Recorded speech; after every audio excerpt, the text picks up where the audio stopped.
Hi everyone, my name is Natalie Ledwell and this is The Inspiration Show. Today on the show, my guest is going to be talking about instant energy and sharing her story of how she took a very harrowing experience and turned it around into something that's really helping to save and help a lot of people on the planet.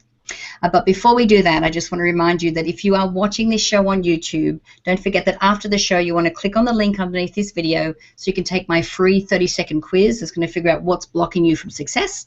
And if you're watching this on mymovies.com, you'll be able to leave your email in the box on the page here and we can send you the Manifesting with the Masters video e-course. So let me please introduce you to my special guest today, Dr. Marilyn Joyce. How are you, Dr. Marilyn? I am wonderful, Natalie. Thank you so much for having me on the show. It's such a pleasure to have you here. You have, well, obviously you have an incredibly inspiring story, which is obviously a great theme for the Inspiration Show. And we're going to be talking about your book, Instant Energy, very soon. But before we do that, why don't we delve into your story and your journey and how you ended up on this video with me today? Well, that's a really loaded question, but yes. You know, in our lives, we never know what's around the corner. And I had reached the peak or the pinnacle of my career at the age of 35, which, you know, sounds crazy, but, you know, I really had reached that level where I was at the top of my game and was asked to speak at my Dietetic Association conference and looked in the mirror, you know, and I was a mom with 2 teenage kids, so I rarely had time to really look in the mirror at my face except to slap on a little bit of makeup. But I looked in the mirror that day and I saw this really strange looking spot on my face under my eye and wanted it removed. I didn't care what it was, just get it off my face. And when I went to the doctor, I was diagnosed with melanoma.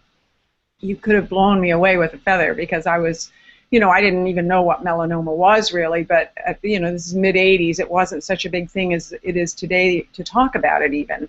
And I was working with older people with the illnesses, and especially the cancers that you got when you were in your older years, although younger people today are getting are developing those same cancers. But, you know, it was more like the uterine cancer, ovarian cancer, prostate cancer, that type of thing.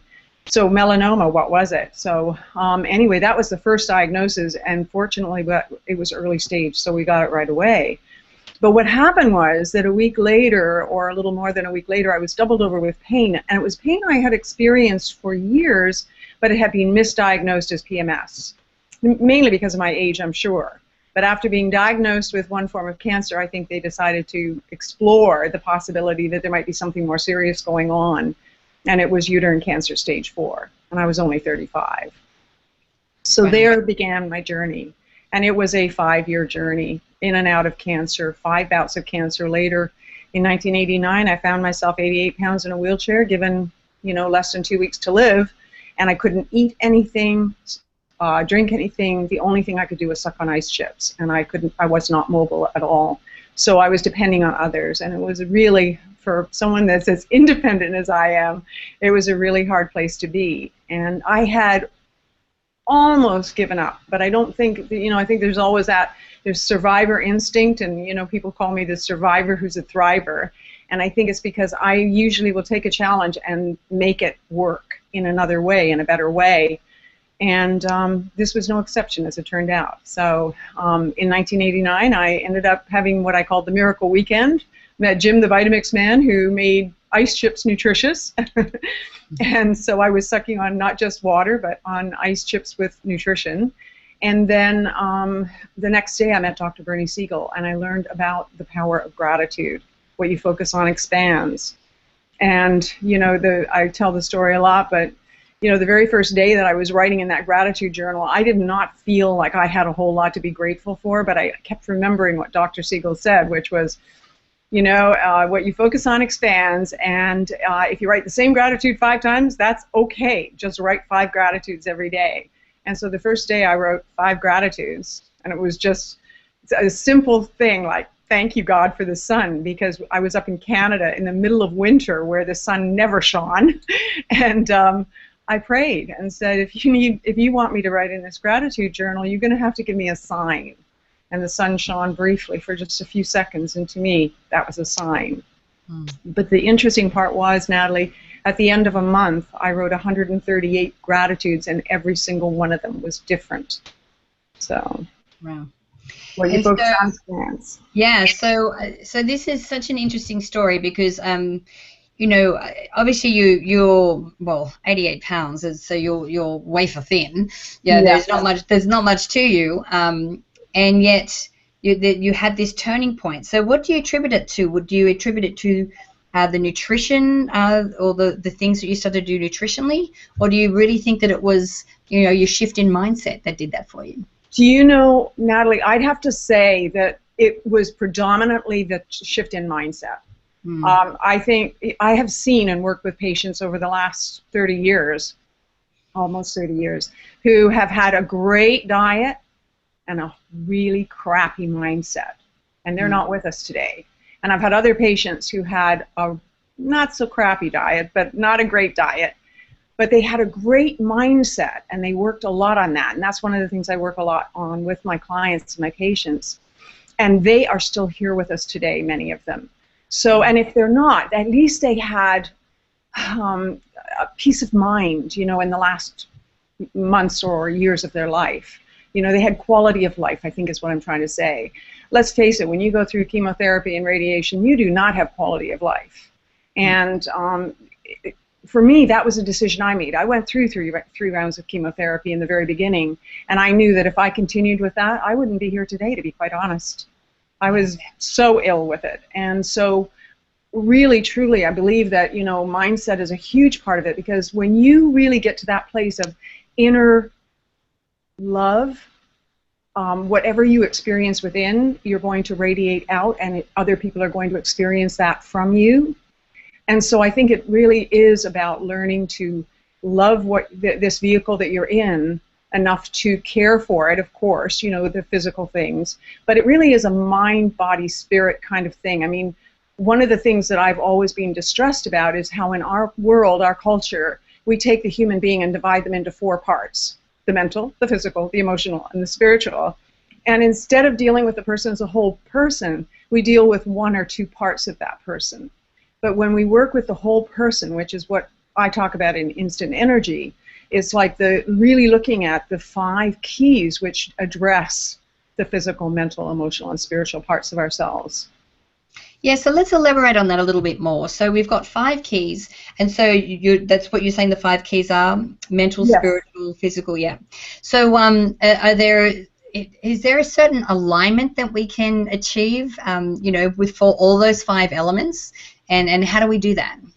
Yes, there is. I mean, the 5 keys, very simply put, are that I use the word energy as an acronym, and that was also a download because I was not planning on doing that, but I do like acronyms. So the first E in energy is for exhale fully first, because I learned this in yoga in 1970, in India, pardon me, doing yoga in 1970 during the hippie era. And it was all about you can never fully inhale until you fully exhale. And so exhale fully first. And then the next letter is N for nutrition excellence daily. The next E is for exercise for cellular rejuvenation, not just exercise for the sake of exercise, but what will rejuvenate your cells at the deepest level.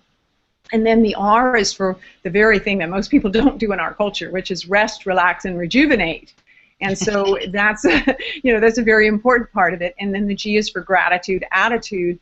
And within instant energy, I have hundreds of strategies. And so taking those 5 keys and then finding the strategies that you will actually incorporate, that's the key.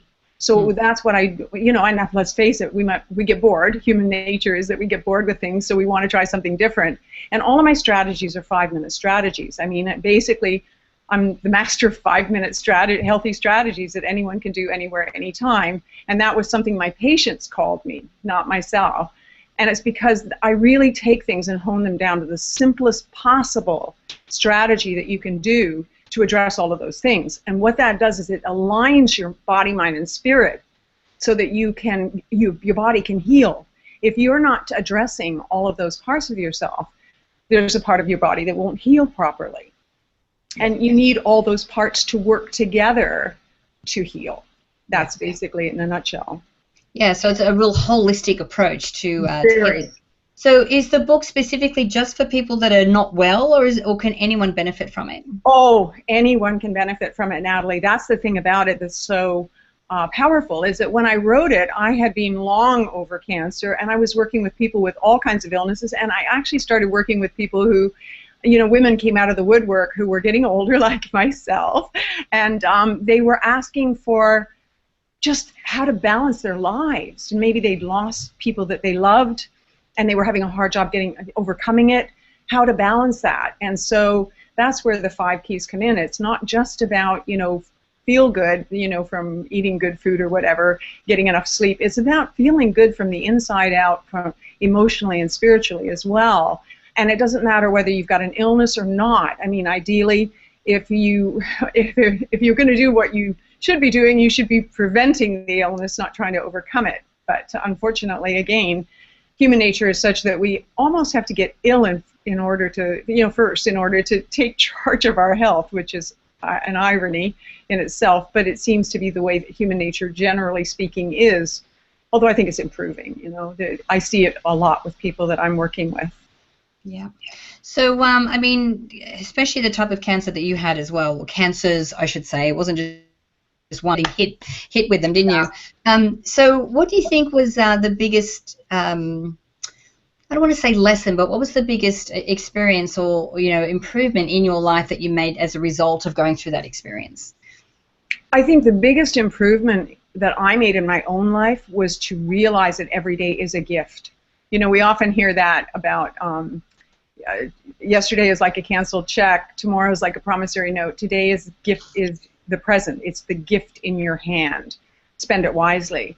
And I think that, you know, living each day to the fullest is so critical. And as I've watched a lot of people leave the planet who were in my inner circle over the last, you know, few years, I realize even more the urgency to really step into the day that we're in and live it fully, and to be of service. I really honestly believe that humanity is happiest when we're in service to each other and to the planet as a whole, versus just ourselves. The most depressed people I've met are the people who really don't have anything in their lives beyond themselves. And so, you know, if you're feeling out of sorts or depressed, join a support group, not a depressing one, a really upbeat one, you know. And I mean, I have to tell you, one of the tools I love is mind movies. And I was one of the very first people to buy that package when it first came out.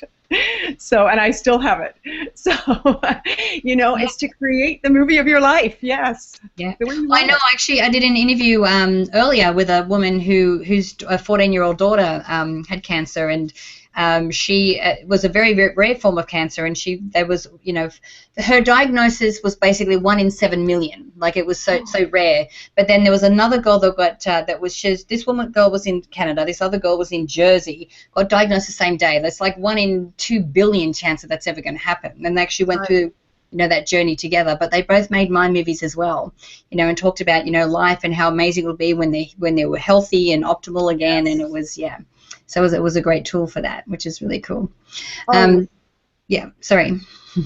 No, I was just going to say, yes, absolutely. I mean, the thing is, when you create the vision for your life, it gives you more to grasp onto, rather than just going through your day to day. I really do. I'm not a real big goal setter. I kind of liked what Dr. Wayne Dyer suggested, you know, that it's about letting the flow happen. But at the same time, once you have a vision, expand upon the vision, you know, really, and that's where the mind movie process comes in really, really fully for me. Yeah. So. Yeah. You know, and I also believe, too, that we all have the same purpose in life. Like, our life's purpose is to, you know, be the best version of ourselves and to contribute. Yes. You know, a mission on how that shows up for each of us is different.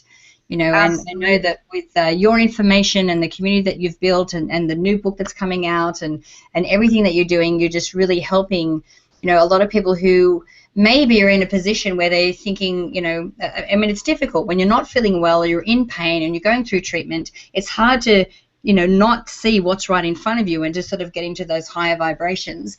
And I know that the work and the book and everything that you have is helping so many people, and I really thank you for the work that you're doing.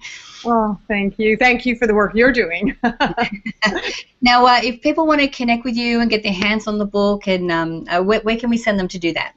Well, at kickcancerinthecan.com, and again, it's very simple, kickcancerinthecan.com.